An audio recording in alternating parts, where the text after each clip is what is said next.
Eu queria cumprimentar e dar as boas-vindas e cumprimentar o senhor, deputado Fausto Vieira dos Santos, pela sua coragem. Não é fácil. Quem está acompanhando essa sessão está vendo aí um ato de coragem.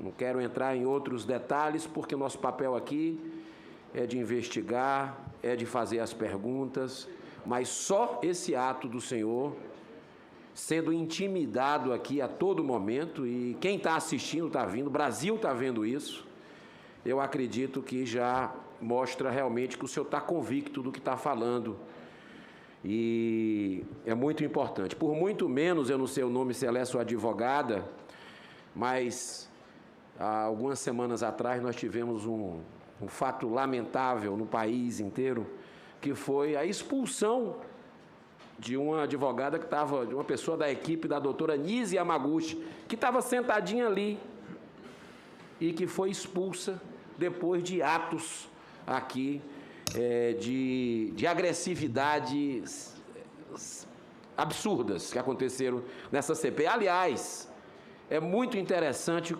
a gente comparar quando vem um depoente que muitas vezes o próprio relator não quer ouvir, fez hoje algumas perguntas, geralmente leva 4, 5 horas em perguntas, é a média, mas hoje, infelizmente, fez aí 2, 3, depois parou. Quando é para a gente investigar corrupção, infelizmente, é esse o procedimento que a gente tem. Mas amanhã é um dia histórico. O senhor está vindo aqui na terça-feira, amanhã, quarta-feira, é um dia que o brasileiro de bem, o cidadão de bem, acompanhará essa CPI, porque nós vamos votar esse tão falado consórcio Nordeste, para vir aqui 2 peças chaves para a gente entender essa compra de respiradores, que no Amazonas foi uma loja de vinho, o senador Eduardo Braga, e no Nordeste, para o povo nordestino, 9 estados, foi numa empresa que comercializa produtos à base da maconha. Sim, da droga, da maconha. E eu fui em São Paulo, atrás dessa empresa, e indícios fortíssimos que eu vi lá de ser de fachada, porque até no endereço residencial essa empresa que só teve 2 notas fiscais ao longo de 2 anos. Uma delas de quase 50 milhões de reais que recebeu antecipado. Mas eu queria aqui também ressaltar que olha que nível a gente chegou no país de politicagem, de indicação política. Isso atrapalha o país. Essa própria questão do Tribunal de Contas do Estado é errado, no meu ponto de vista. Vou entrar com a PEC nesse sentido, para que não seja indicado por governador. Me parece muitas vezes um escudo. Fica uma relação de dívida, de alguma forma, reconhecimento pela indicação, e acontece esse tipo de blindagem que a gente, de alguma forma, vê, pelo menos indícios aí. Quero fazer a pergunta, deputado Fausto. No relatório da CPI, consta que foram identificados problemas na gestão de saúde desde 2011. Olha que interessante isso, período longo, suficiente para promover a deteriorização da estrutura de atendimento à população, gerando o sucateamento da estrutura de saúde e contribuindo para os problemas atuais pelos quais passa o estado do Amazonas. E aqui eu digo, Amazonas é um espelho para o Brasil, porque nós tivemos governos passados, no governo brasileiro, Mensalão, Petrolão, todos esses escândalos, que inclusive CPI, no tempo que olhava corrupção, rastreava, tiveram uma prestação de serviço fantástica para a nação. E o custo da corrupção que eu vou perguntar para o senhor, o custo disso. Então, a CPI da qual o senhor foi relator, ao analisar os gastos relacionados ao serviço da saúde no Estado, desde o período de 2011 a 2020, verificou reiteradamente a Secretaria Estadual de Saúde, que a Secretaria Estadual de Saúde se utilizou de processos indenizatórios para aquisição de bens e especialmente fornecimento de serviço, dentre outras situações. De que forma a reiterada utilização desses processos indenizatórios contribuiu para a precária situação atual no estado do Amazonas? Senador, onde não existe transparência, existe corrupção. O processo indenizatório ele é feito sem qualquer averiguação da capacitação técnica da empresa, ele é feito sem respeitar os limites da legislação em relação à lei de licitações e muitas vezes, como nós observamos na CPI, ele também é feito sem a averiguação se aquele serviço é de fato ou não prestado. Então, uma das principais recomendações, eu acredito que uma das principais conquistas da CPI da Saúde do Amazonas foi, sim, a determinação de que tem que se encerrar essa atividade de processo indenizatório como via de regra. Praticamente, em todos os casos analisados pela CPI da Saúde do Amazonas, em que houve fortes indícios de corrupção, eram através dos processos indenizatórios. Então, é uma forma temerária de se contratar e a nossa recomendação foi no sentido de terminar esse tipo de contratação, a não ser que seja respeitada a lei, como os casos que foram citados, excepcionalíssimo, e não como via de regra. Ok. Eu queria citar agora o Hospital de Campanha Newton Lins. Aconteceu em vários estados. Se fez da noite para o dia, se construiu hospitais de campanha, isso é válido para ajudar a população, para amparar a população nessa grave crise sanitária, mas foi fechado também da noite para o dia em alguns estados, eu quero saber se no do senhor também,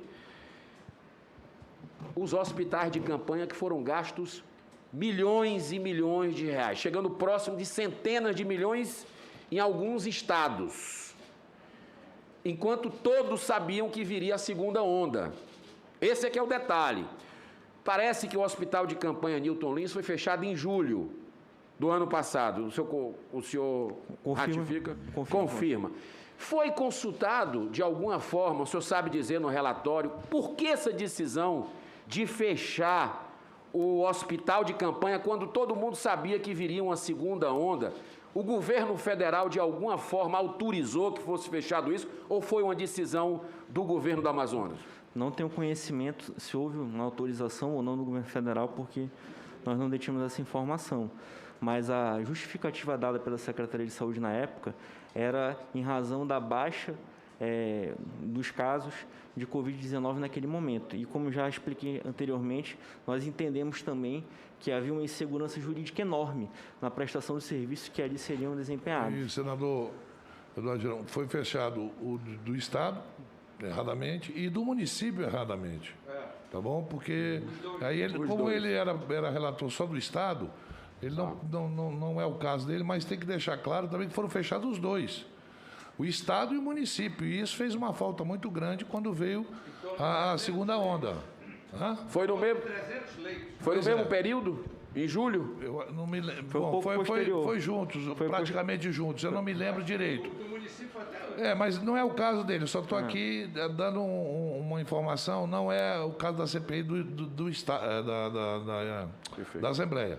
Mas foram praticamente juntos fechados. E isso fez falta em janeiro de 2021. Perfeito. No hospital de campanha, nesse Newton Lins, todos os serviços prestados na referida unidade hospitalar ocorreram sem contratos formais. Todas as empresas prestadoras de serviço receberiam a contraprestação dos serviços prestados sob forma de pagamento indenizatório. Eu vejo que, se o senhor confirmar essa informação... Confirmo a informação. É um verdadeiro escoradouro de recursos destinados para o enfrentamento da Covid. A questão dos processos indenizatórios estão sendo analisados pela Procuradoria do Estado ou órgão de controle? Qual a origem dessa prática de procedimentos indenizatórios, já que o senhor é amazonense e está na política, embora há pouco tempo, mas acompanha a política do seu Estado? Senador, eu posso apenas me referir ao objeto da CPI. Eu realmente não tenho conhecimento de antes do que foi averiguado na CPI. Eu não estou aqui de forma alguma defendendo, estou sendo preciso em relação ao que foi analisado pela CPI. Nós observamos que houve uma evolução nos volumes de pagamento dessa modalidade no decorrer dos anos e chegando ao ponto que hoje está um volume muito alto e que realmente precisa ser corrigido.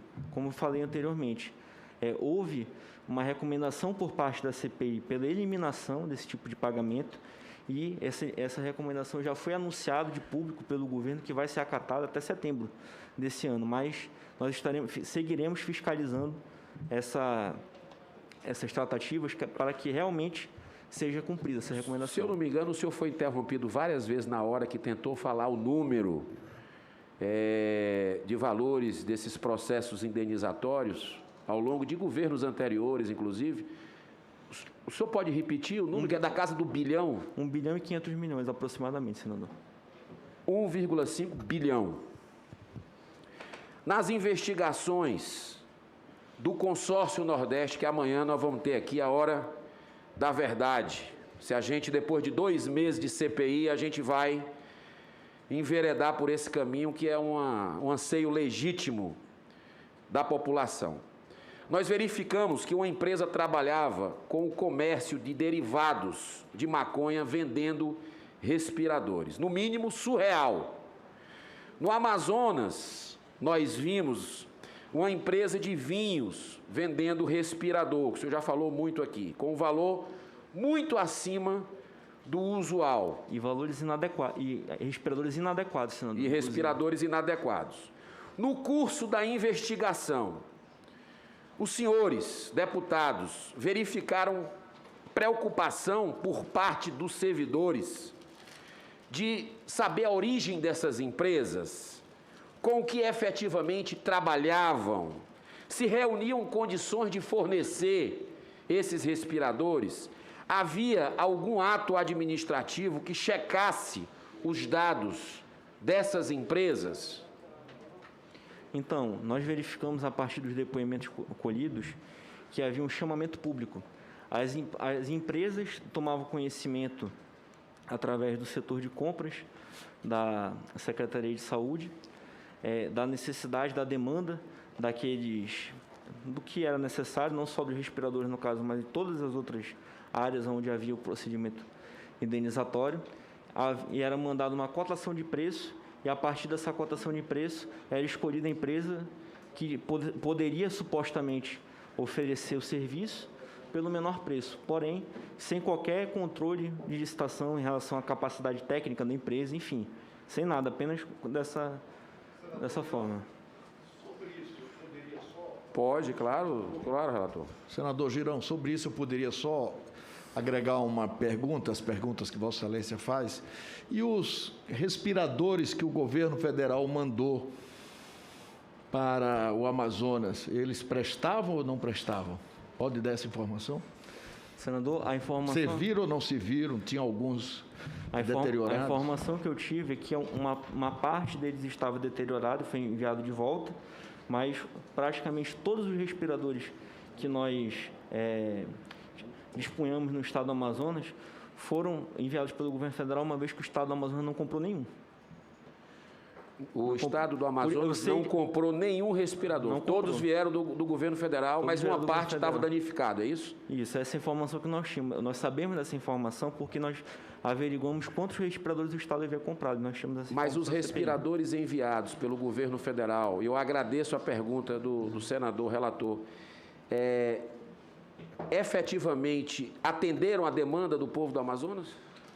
Sim, senador. E mesmo assim, por que não indiciar o governador? Senador, porque é preciso ter uma questão conexa entre o governador do estado e um ato de improbidade administrativa para que a gente pudesse indiciar. A falta da má gestão não é crime, má gestão é o motivo para que a gente mude de governador no momento da eleição. Mas para haver indiciamento, para haver impeachment, para haver qualquer relação em relação a crime de responsabilidade, é preciso ter já claro o crime.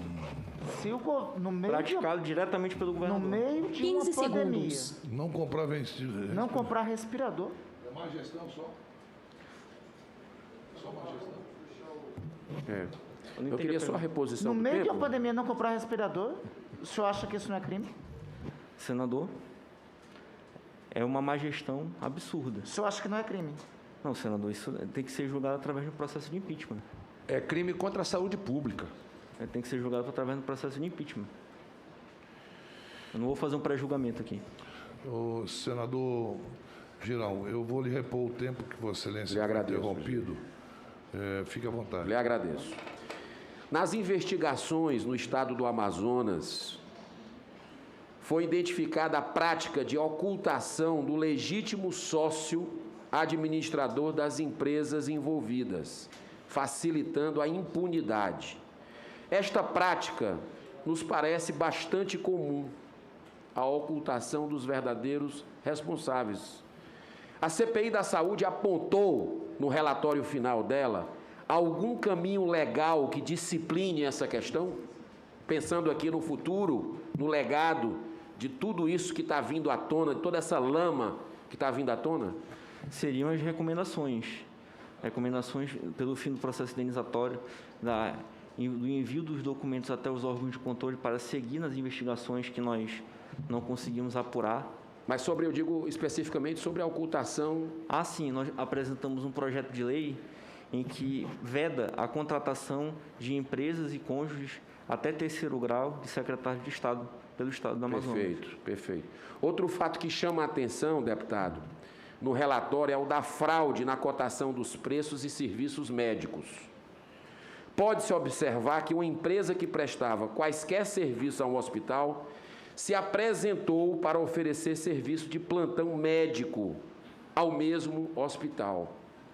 Apresentou uma proposta muito acima da média identificada pelo órgão da Secretaria de Saúde do Estado. Mesmo assim, a proposta foi considerada no certame, embora não tenha obtido êxito. O que cabe destacar é a proximidade entre a direção de hospitais, empresas prestadoras de serviço e órgãos públicos, o que poderá facilitar atos lesivos à administração pública. Os senhores poderiam explanar, o senhor aqui no caso, que foi o relator da CPI, poderia explanar para este plenário como identificaram esta tentativa de lesar o erário. Identificaram ainda que não tenham aprofundado fraude na cotação de preços e serviço médico nos municípios. Identificaram por que não teve o aprofundamento? Senador, só para eu entender a pergunta de Vossa Excelência, o senhor pergunta em relação ao caso determinado dos serviços médicos do Hospital de Nitorim. Isso, exatamente. Então, como eu falei, Vossa Excelência, essa questão dos processos indenizatórios não é um processo licitatório. É um processo em que, internamente, é escolhida a empresa que supostamente vai Transparência zero. Não existe. Então, não existe a transparência, não existe o critério dado pela lei de licitações no sentido de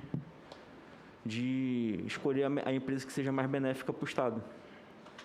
Perfeito, perfeito. Senhor presidente, eu agradeço. 15 segundos. Eu agradeço aí a tolerância Veja bem, e encerro na época, a minha participação.